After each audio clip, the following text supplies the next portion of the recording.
Salam sejahtera, sekali lagi selamat pagi tuan-tuan dan puan-puan.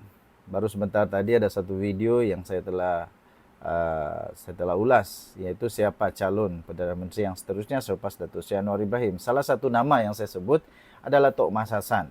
Tok Mat Hassan atau nama sebenarnya Datuk Seri Muhammad Hassan. Okey, baik. Secara teori politik dan perlembagaan, bolehkah dia jadi Perdana Menteri menggantikan Datuk Seri Anwar Ibrahim? Ini satu soalan yang sangat menarik, iaitu bolehkah Tok Mat Hassan, Datuk Seri Muhammad Hassan daripada UMNO menjadi Perdana Menteri Malaysia? Nah, secara teori, boleh atau tidak? Sebelum saya teruskan, anda boleh komen. Anda setuju atau tidak? Boleh atau tidak? Bagaimana pendapat anda? Tapi sebelum itu, saya ingin perkenalkan satu produk, nama dia Transofactor. Bagi anda yang ada masalah gout, kencing manis, darah tinggi, sakit buah pinggang, sakit hati, sakit perut, ada kanser usus, kanser otak, apa jenis kanser sekalipun, apa jenis 3 serangkai sekalipun penyakit anda, lemah tubuh badan, kekurangan tenaga, sakit batin, susah untuk dapatkan anak atau anak-anak yang lembab, yang susah untuk belajar, ambillah produk ini kerana produk ini produk saintis. Produk saintis yang susah untuk susah untuk anda dapatlah, susah untuk anda dapat kerana dia produk saintis. Anda tidak akan jumpa ini di tepi jalan, penjual-penjual di tepi jalan, di kedai runcit kah, di farmasi kah, tak ada. Ini hanya ada di For Life Malaysia Sdn Bhd, iaitu satu syarikat penyelidikan, syarikat saintis yang menyelidik Transofactor boleh meningkatkan 400% kekuatan imun badan untuk membantu badan kita sembuh secara semula jadi. Telah dibuktikan masuk di dalam Physician Desk Reference PDR, buku reference para doktor dan saintis di seluruh dunia. Apa tunggu lagi? Bagi anda yang serius mau sembuh atau ingin buat bisnes atau apapun yang tujuan anda boleh hubungi saya sekarang di nombor telefon yang tertera. Baik, kita teruskan. Siapa Tok Mat Hassan? Secara teorinya, boleh. Dia boleh jadi Perdana Menteri secara teori. Siapa Tok Mat Hassan? Beliau adalah timbalan Presiden UMNO sekarang. Beliau juga pernah menjadi bekas Menteri Besar Negeri Sembilan dari tahun 2004 hingga 2018. Sekarang beliau memegang jawatan dengan portfolio Menteri Luar Negeri.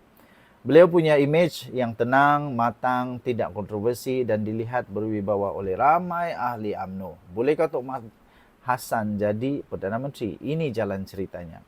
Pertama, beliau perlulah naik jadi Presiden UMNO dulu. Maknanya dia perlu untuk tumbangkan Zahid Hamidi dulu. Sebagai timbalan Presiden, Tok Mat Hassan perlu ambil alih kepimpinan parti. Jika Zahid Hamidi disingkirkan melalui tekanan dalaman, skandal atau peralihan kuasa, Tok Mat boleh jadi pemimpin UMNO yang sepenuhnya selepas itu. Nombor 2, beliau perlu untuk membentuk satu gabungan baru. UMNO tidak kuat berdiri secara sendiri, tuan-tuan dan puan-puan. Tok Mat Hassan perlu bentuk satu blok yang baru. Sama ada bersama dengan PAS jika Mufakat Nasional dihidupkan semula. Atau dengan Perikatan Nasional gabung dengan Bersatu. Tapi sanggupkah UMNO bergabung dengan Bersatu? Itu soalan besar. Ataupun Pakatan Harapan. Kalau Anwar berundur dan Pakatan Harapan mau calon neutral dari UMNO untuk jadi Perdana Menteri. Masalahnya, maukah Pakatan Harapan? Nombor 3, sokongan ahli parlimen. Beliau perlu, Tok Mat Hassan perlu ada minimum 112 sokongan ahli parlimen di Dewan Rakyat. Kalau UMNO ada 25 hingga 30 kerusi, dia perlu tarik semua gabungan lain daripada Sabah, daripada Sarawak, daripada Perikatan Nasional atau sebahagian daripada Pakatan Harapan. Nombor 4, beliau mempunyai satu kelebihan dengan imej yang bersih dan tengah. Kelebihan Tok Mat ini, beliau tidak banyak skandal. Beliau juga diterima oleh golongan konservatif dan juga golongan moderat. Gayanya lebih negarawan berbanding gaya retorik. Namun, tuan-tuan dan puan-puan, beliau ada satu halangan. 3 halangan sebenarnya, 3 halangan utama untuk Tok Mat Hassan jadi Perdana Menteri. Nombor 1, Zahid Hamidi masih lagi dominan dalam UMNO. Selagi Zahid pegang UMNO, pegang kuasa di dalam UMNO, Tok Mat Hassan sukar untuk naik. Nombor 2, populariti yang rendah di luar UMNO. Rakyat biasa tak kenal sangat dengan Tok Mat Hassan, macam mengenali Rafizi atau Nurul Izzah atau Syafiq Abdal. Nombor 3, kurang serangan media sosial. Tok Mat Hassan kurang menonjol. Tidak viralkan isu, jadi kurang digeruni. Jadi secara kesimpulannya tuan-tuan dan puan, ya Tok Mat Hassan boleh jadi Perdana Menteri. Tapi hanya jika beliau berjaya jadi ambil alih UMNO. Bentuk gabungan yang kukuh dan tampil sebagai calon kompromi. Okey, dia adalah calon yang sesuai jika Malaysia mahu Perdana Menteri yang tenang, tak banyak drama dan stabil. Kalau tuan-tuan dan puan setuju dengan ini, anda katakan setuju. Kalau tidak, anda boleh tinggalkan komen. Jangan lupa tekan like, share video ini kepada kawan-kawan. Dan pastikan anda terus bersama dalam channel ini untuk mendapatkan analisis politik yang bebas lagi. Bye-bye. Selamat pagi tuan-tuan dan puan-puan yang dihormati sekalian. Segmen pagi ini pastinya segmen kesihatan. Kesihatan minda, kesihatan otak dengan gelak terlebih dahulu. Janganlah serius sangat. Okey. Salam kepada anda semua, tuan-tuan dan puan-puan. Anwar Ibrahim kini Perdana Menteri ke-10. Tetapi persoalannya, siapa bakal akan ganti beliau nanti? Politik Malaysia ni cepat berubah. Dan rakyat sudah mula bertanya-tanya sekarang ini, siapa bakal Perdana Menteri ke-11? Jom kita bedah 5 calon paling panas dalam senarai analisis saya. Tapi mungkin anda ada analisis sendiri. Anda boleh tinggalkan komen pada pendapat anda. Siapakah yang paling sesuai untuk gantikan Datuk Seri Anwar Ibrahim sebagai Perdana Menteri. Tapi sebelum itu, bagi anda yang inginkan kesihatan yang baik, saya ingin rekomenkan satu produk daripada For Life Research Malaysia Sdn Bhd, iaitu Transfer Factor. Okey, Transfer Factor ini boleh meningkatkan imun badan sehingga 400% kekuatan imun badan. Dia adalah produk saintis ya. Sebab itu anda tidak akan dapat cari ini di tepi jalan ke, di supermarket ke, di farmasi, tak ada. Sebab ini adalah produk saintis dan kualiti dia sangat terjaga. Bagi anda yang ada masalah kencing manis, darah tinggi, buah pinggang, gout, diabetes, kanser, sakit otak, sakit mata, susah untuk belajar, susah untuk dapatkan anak, dan juga banyak lagi penyakit-penyakit yang lain, itu semua disebabkan imun badan yang lemah. Dengan Transfer Factor, apabila badan anda sembuh, badan anda sembuh maksudnya imun badan anda menjadi optimum semula, badan anda akan sembuh secara semula jadi, kerana imun badanlah yang melawan penyakit. Bagi anda yang betul-betul ingin produk ini, sila telefon saya, WhatsApp saya. Jangan SMS. WhatsApp saya di nombor ini. Saya akan layan anda. Okey, baik. Kita teruskan. Tuan-tuan dan puan-puan. Walaupun Datuk Seri Anwar Ibrahim masih Perdana Menteri, realiti politik Malaysia sentiasa dinamik.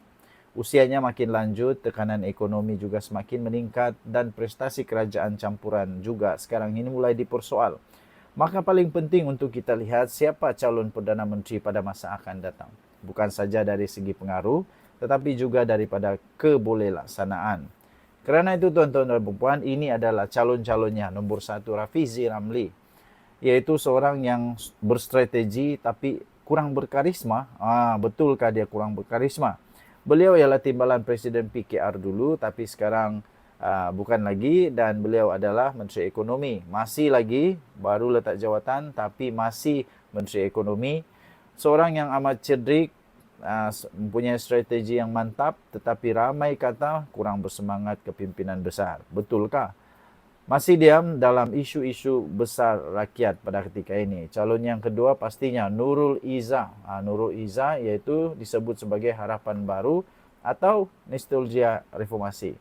Beliau adalah anak Datuk Seri Anwar Ibrahim sendiri, punya imej yang bersih dan seorang yang reformis. Tapi ramai yang tanya, cukupkah pengalaman?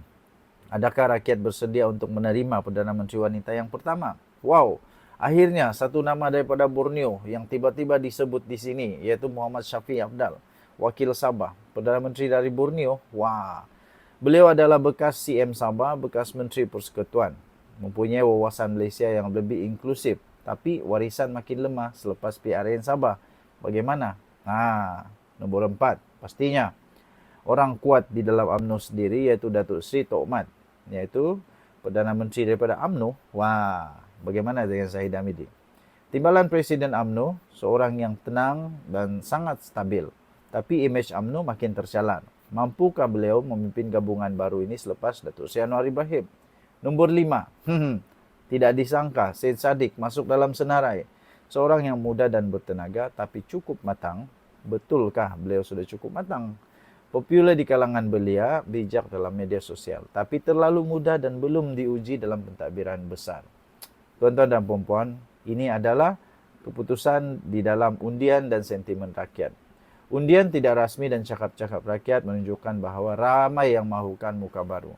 Sentimen antipati lama UMNO PKR klasik semakin kuat pada ketika ini. Harapan kepada pemimpin yang bersih, segar dan tegas, itulah yang diharapkan oleh rakyat. Tapi cabaran yang besar adalah gabungan parti mana yang boleh naikkan calon tersebut. Jadi tuan-tuan dan puan-puan, dari 5 calon ini siapa pilihan anda? Adakah kita bakal ada Perdana Menteri daripada Borneo? Atau Nurul Izzah akan jadi Perdana Menteri Malaysia yang pertama wanita? Komen di bawah dan jangan lupa like, share video ini. Subscribe untuk analisis politik Malaysia yang bebas, kritikal dan penuh idea yang segar. Kita jumpa lagi dalam episod yang seterusnya. Bye.